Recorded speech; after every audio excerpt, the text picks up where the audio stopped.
kasunod ng kumalat na balita tungkol sa maagang pag-alis ni Kim Chiu at Paolo Avellino sa birthday celebration ni Miss Garlic Garcia, lalo pang uminit ang usap-usapan sa social media.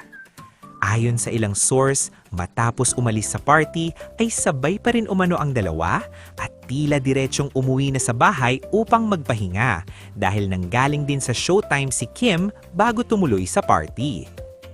Kahit pa may bahagyang awkward na pakiramdam dahil naroon din sa party si Janine na minsang naiugnay kay Paolo, hindi naman ito naging hadlang kay Kim. Sa kanyang sariling tahimik at kalmadong paraan, ipinakita ni Kim ang maturity at composure na hinahangaan ng marami. Wala siyang ipinakitang pagkailang o tensyon, bagkus ay nanatili siyang maayos at propesyonal sa buong okasyon.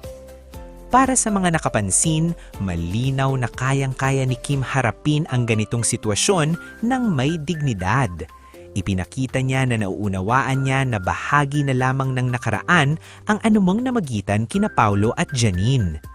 Sa halip na bigyan ng pansin ang mga haka-haka, mas pinili ni Kim ang manatiling classy, isang patunay ng kanyang kumpiyansa at respeto hindi lang sa sarili niya, kundi pati na rin sa mga taong nasa paligid niya.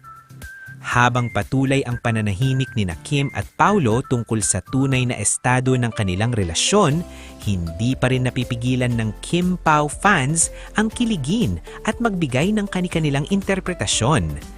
Sa bawat public sighting at sabayang galaw ng dalawa, lalong tumitibay ang paniniwala ng supporters na hindi na basta chismis ang namamagitan sa kanila, bagkus ay isang kwentong unti-unti nabubuo, tahimik man, ngunit ramdam na ramdam.